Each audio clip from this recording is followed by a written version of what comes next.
Was there ever a show that you watched as a child that left you absolutely traumatized? Perhaps it was a movie that gave you recurring nightmares for several years. Was there ever a seemingly normal and child-friendly TV show that you trusted that all of a sudden produced something that was terrifying to watch? Well, welcome to the club, because I've got a video full of this bullshit.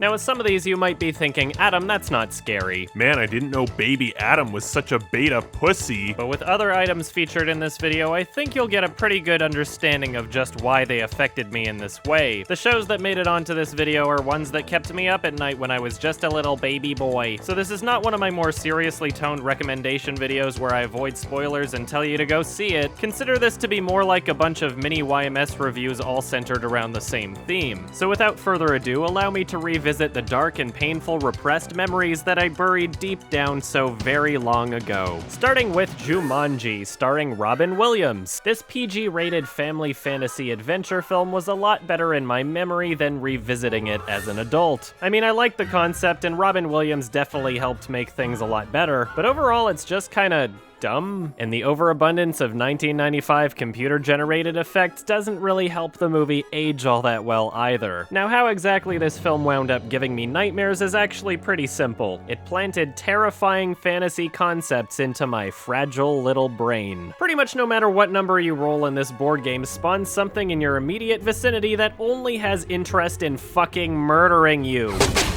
Yep, that's a family movie if I've ever seen one. Here in Jumanji, we've got fun for the whole family. Your kids are gonna love it so much they'll be screaming, "Mom, Dad, please help me, I don't wanna die."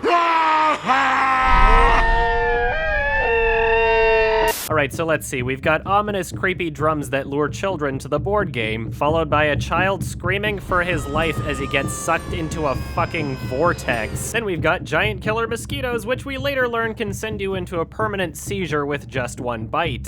Then we've got creepy CG monkeys that want to murder you. Then we've got a lion. Run, Poopa, move it! Hey! Then we learn that the mosquitoes could easily pierce through your fucking skull. Then we've got someone's fetish.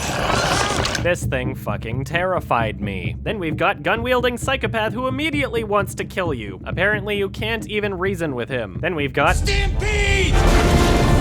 Then the boy turns into an ugly monkey child and nearly gets crushed to death. Now this next whole sequence is a lot less scary and a lot more stupid. Like all of a sudden this movie just really wants to be Home Alone for some reason. Can someone please explain to me why these characters feel as though they need to go back to the house to continue playing the game? There is no such rule that says you need to go back to that house. Didn't you leave a bunch of things that can easily kill you there? For what reason have you decided that this house is the best place to finish the game? Also, isn't the only thing you have to do to beat the game just get to the last space? You roll the dice to move your token, doubles get another turn. The first player to reach the end wins. If you all just rolled really quickly one after the other, you could beat the game in like 30 seconds. Why don't you do that? Whatever, I guess they're going back to the house for some reason. Let's not think strategically about this in any way whatsoever. It's only our lives. Shouldn't we play someplace else? No, I grew up in this. It's out there that scares me.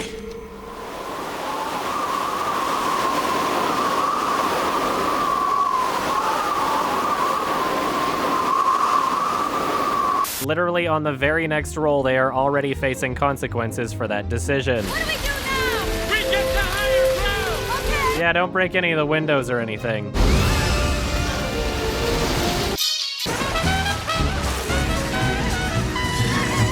So the police officer conveniently kicks down the door and they just hop right off this extremely low chandelier. And then we get to the one that gave me fuck tons of nightmares as a child. I don't know what it is about the thought of sinking through the floor, but something about it was absolutely terrifying to me. Perhaps it has to do with how absolutely helpless you would be. And if that wasn't bad enough, now you've got giant spiders to bite your fucking face off. Absolute nightmare fuel. Anyway, the house splits in two, they finish the game, and everything goes back to normal. And for some reason, they dispose of the board game in the most irresponsible way they possibly could. Anyway, that's about all I have to say about why this movie made me shit my pants, so let's move on. Next on this list is Attack of the Killer Tomatoes. Now, I have absolutely no idea how old I was when my parents decided to put this movie on, but however old I was, it certainly left an impression on me. This movie is kind of awful. Its only redeemable qualities are that of a time capsule to the 1970s. Like, yeah, it's pretty fucking obvious that it's a joke and you're not supposed to take it all that seriously, but it's not funny at all and none of it is impressive impressive in the slightest. Basically, the joke is that it's tomatoes that are killing people. You get it? Because it's tomatoes and they're killing people, but in real life, tomatoes don't kill people unless you choke or have some sort of bizarre allergy. Ha! Man, it's so funny that tomatoes are killing people. I mean, at first I didn't get the joke, but then I was like, oh yeah, they're tomatoes. Now, to the average viewer, there is nothing really scary about this film at all. The concept of killer tomatoes is so ridiculous and absurd that it's hard to take any of it seriously at all. That is, for the mind of an adult at least. When it comes to the mind of a developing brain that is yet to distinguish between implausible and laughably implausible fantasy horror, it might just scare the shit out of them and induce several nightmares. I don't know, Killer Tomatoes seemed about as plausible as Santa Claus and the Tooth Fairy, so why not? When you're taught to believe things like making a stupid face too often will make it stuck that way, it makes otherwise preposterous concepts a lot more believable, especially when my face did get stuck that way. The mind of a child is not only manipulable to begin with, but it is conditioned to believe the unbelievable. There's a fat man that breaks into your house every year and leaves you presents. There's a lady that breaks into your house to steal your teeth in exchange for Canadian currency. There's a goddamn bunny that breaks into your house to leave you candy. When you grow up, you can be anything you want if you set your mind to it. One day, if you pray hard enough, it will find someone that makes you happy.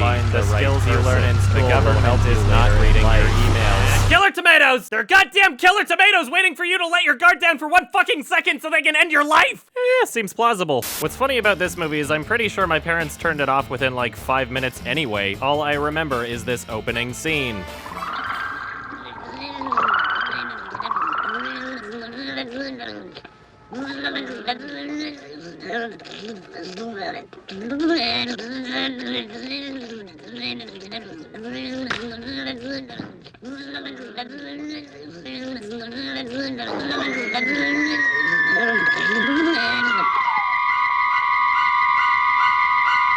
All it took was this one poorly filmed scene to leave me absolutely horrified. You can't even really tell what exactly happened, but I guess my brain filled in the rest. I guess my brain didn't manage to figure out that this is just a reversed shot of someone pushing a tomato into the sink with their fucking finger. Kinda funny how that works out, isn't it? Next on my list is an episode of Are You Afraid of the Dark? A Canadian TV show for kids who actually wanted to shit their pants. And let me tell you, although I did wind up getting traumatized here and there, I did enjoy a good scare. Now, when JonTron covered this show, he mentioned that the episode that particularly haunted him was the Tale of Dead Man's Float, and I guess I probably didn't even see that one as a kid because I don't really remember it. However, there's one episode that I do remember giving me nightmares called The Tale of the Captured Souls. Now, this is something where more or less the concept freaked me out for whatever reason. Basically, this family goes to some weird hotel for their summer vacation. Upon arrival, things get comically weird. It's locked! Well, hello?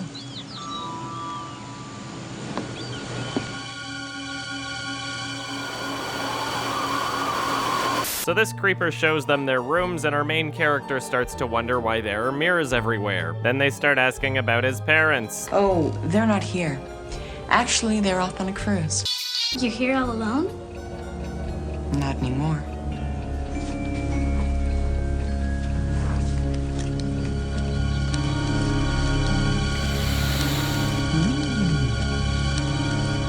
Then she finds a photo of him from the 1920s, and he's like, no, that's my grandfather, we just look very similar. Then she finds his transference of energy project. It's natural selection, with a little help.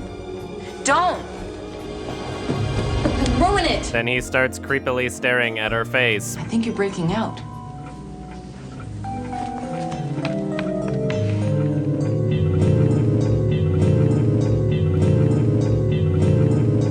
So if you haven't guessed, this guy's using an elaborate setup to steal their youth using the mirrors in the house. And her parents are frustratingly oblivious. I think what freaked me out the most about this was the idea of something slowly killing you and your family, mixed with them being too fucking stupid to do anything about it when you try to tell them what's going on. I mean, watching this episode now, it's all pretty fucking laughable. But hey, it gave me recurring nightmares, so it's on this list. Look, there's something really weird going on here. It's just the old wiring. In a mirror. What happened here? Get this cleaned up before somebody gets hurt. I'm gonna take a nap.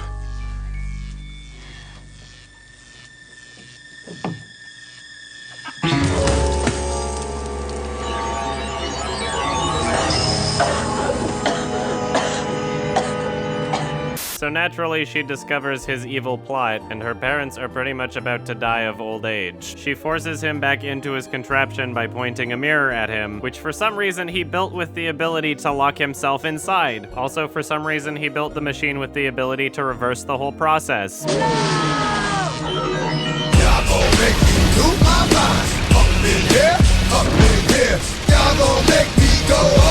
Well, looks like the day is saved. Everyone can go home now. I just found this out front. Any idea who it is? No. Just looks like some sad old man. Wow. Next up on this list is Goosebumps, another Canadian TV show aimed at children who are looking to shit their pants. Now, when I was a kid, I absolutely loved the Goosebumps series, whether it was the books or the show. I have vivid memories of watching The Haunted Mask on VHS about 1,000,000 times. Rewatching it as an adult was easily the most nostalgic experience of this list. Now, for the most part, this episode is pretty tame. Girl gets bullied, she decides she wants to scare people for Halloween. She winds up stealing a really scary mask, but then she can't take it off. The mask starts making her act like a little bitch. Listen, don't frighten her like that. She's just a little girl. Oh, well, isn't that too bad? Hey, cut it out. And if you don't stop talking, you'll get what's coming to you too! But then right around the end of the episode, we get into the real nightmare fuel. You'll awaken them. These things are fucking terrifying, and the way they're presented with ghosting frames doesn't really help all that much either. Now, despite how terrifying these things are, this isn't even the episode that really fucked with me. What wound up giving me the worst recurring nightmares from Goosebumps was monster blood and more monster blood. Allow me to explain. So basically, this kid winds up having to stay at his great aunt's house for a while. So naturally, he starts snooping around, and his aunt's like, yo, stop doing that. So later, he comes back with his friend and snoops around. They find a jar labeled monster blood with some green goop in it and decide to open it up. This spawns a cat for some reason. And like the little shits that they are, they decide it's so cool that they're gonna steal it. This jar hasn't been opened in years. It's not like we're stealing it. We're just playing with it and then putting it back. Yeah, officer, I didn't steal this phone. I was only borrowing it until the new model comes out. They then discover that it can be used as the most epic bouncy ball of all times. Hey, let's see Ohio bounce. Okay.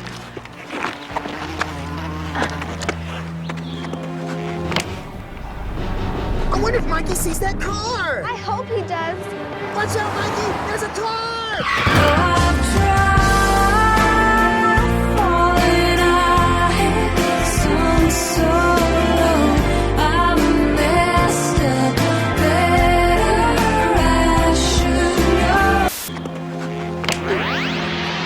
Whoa!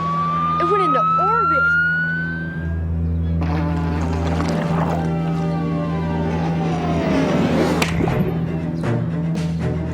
Trigger, no! So not only did you steal this shit, but you're so irresponsible that you let your dog eat it. Great. The next day they find out that the monster blood has been growing with no signs of stopping. They then try to get it all gathered up, but they seem to be doing a really shit job. Like, do you have a lid for that bathtub or what? This shit's growing like crazy. Oh wait, maybe I should check on my dog. Oops. I think we've got a 10-foot trigger running around the neighborhood. Should we go look for him? No. No, first we contain the monster blood. Yeah, that's right, fuck it. On the list of priorities, trying to make sure my dog isn't eating someone is not as important as collecting the green goo. So now they're starting to fill up this bath so they take a bit of a break, and the monster blood is now trying to eat our main character. They decide to get the fuck out of there and realize that they screwed up real bad. Then the plot takes kind of a weird turn. Evan's great aunt comes back home and she's like, what the fuck, I told you not to go in that room. By the way, this cat is actually some witch lady. Does that make sense? No? Ah, whatever, fuck it. It was almost 30 years ago. It was about midnight, and I smelled something coming from her room. If I'd known she was practicing dark magic, right when she had me, she stepped into the monster blood. I scooped up the monster blood and put it back in the jar.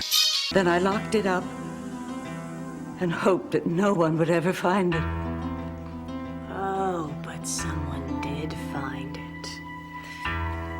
Take them, my monster blood. Take them all. Crush them and consume them. Heavens, what's that? Oh Oh my god, this is awesome. Get her, Trigger! Nice puppy.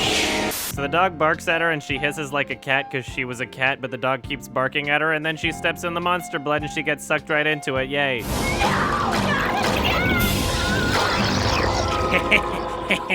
Looks like everything is back to normal. Trigger!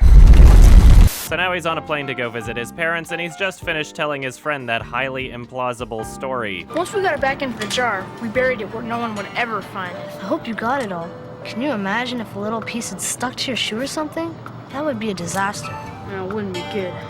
Oh no, oh shit, no, this is not good, oh no. Now that episode alone was enough to freak me out over the concept, but this next episode is the one that really sealed the deal. If Monster Blood was the Blob for kids, then more Monster Blood is the Blob for kids, but also Snakes on a Plane for kids. Enough is enough! I have had it with these monkey-fighting snakes on this Monday to Friday plane! Everybody strap in! I'm about to open some freaking windows. So the flight attendants start giving out food, and we learn that this kid is allergic to practically everything. Meanwhile, the Monster Blood is doing shit. Did you feel that? Sure did. Better check this out. Yeah, that's right. Turbulence isn't a thing. We gotta check this one out. Scratch that. I looked it up, and apparently pilots can almost always see turbulence before they run into it. I learned something new today. I read books about smart things because I have glasses. A giraffe. It's pretty good. Thanks. Today's my dad's birthday, too. Cool. So this guy goes to investigate the disturbance. Hey, check it out. Apparently Goosebumps isn't even free from the black guys always die first trope. So now we're introduced to this character whose only motivation appears to be going to the bathroom. Guys, I think we're gonna need an instant replay on that jump scare.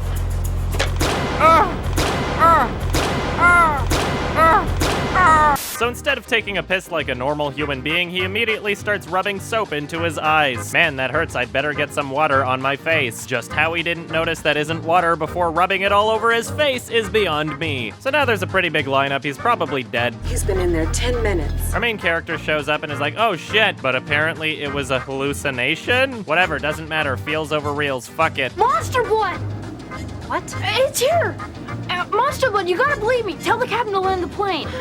Just relax, ladies and gentlemen. Nothing to worry about. A bat? Nothing to worry about. A bat. You retard, it's pronounced a boot. The flight attendant knocks on the door, there's no response. She uses a key to unlock the door, and it turns out there's nobody inside. Yeah, you dummy, we're not dealing with Monster Blood, we're dealing with a mutant who can disappear in an instant. Wow, get a load of this lady. Well, I have been standing here this whole time, and I definitely would have noticed if he came out of the bathroom, but I'm just gonna take it and run before the runs run down my pants. So now she finally starts wondering where the other flight attendant went. Oops.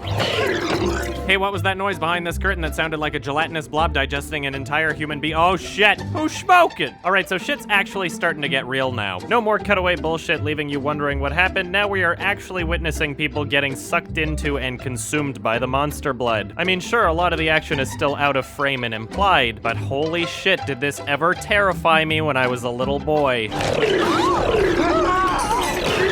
So pretty soon, literally every passenger on the plane has been eaten except these kids. Was there no one sitting in front of you? There's nothing rational about this stuff. I mean, last time we stayed running. This time it's more plausible. I think I prefer the smooth to the chunky style.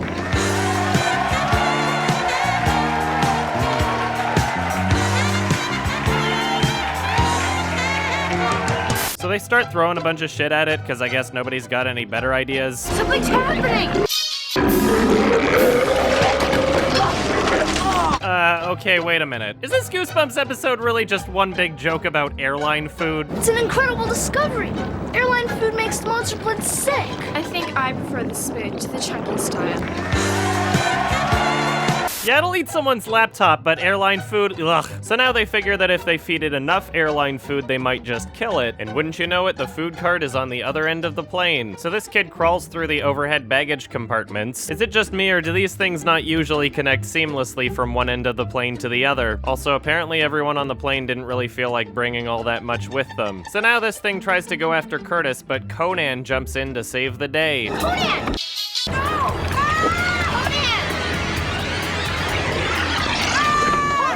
So now these two are trying to figure out how to get the cart unstuck, and Julia comes up with a brilliant distraction. Yeah, here I am! Julia, no!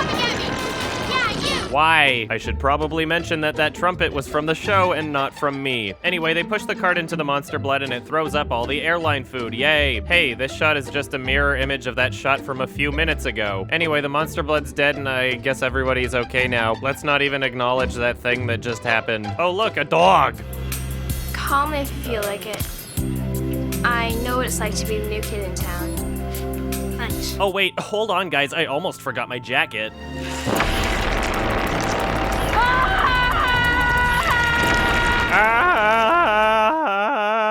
So all in all, these 2 episodes of Goosebumps were cheesy as shit, especially when comparing to episodes like The Haunted Mask. But when you have the brain of a young and impressionable child, no amount of cheesiness can make these fantasy horror concepts any less terrifying. If I had a nickel for every monster blood themed nightmare I had when I was a kid, I'd have a lot of nickels. That's it, that's all I got.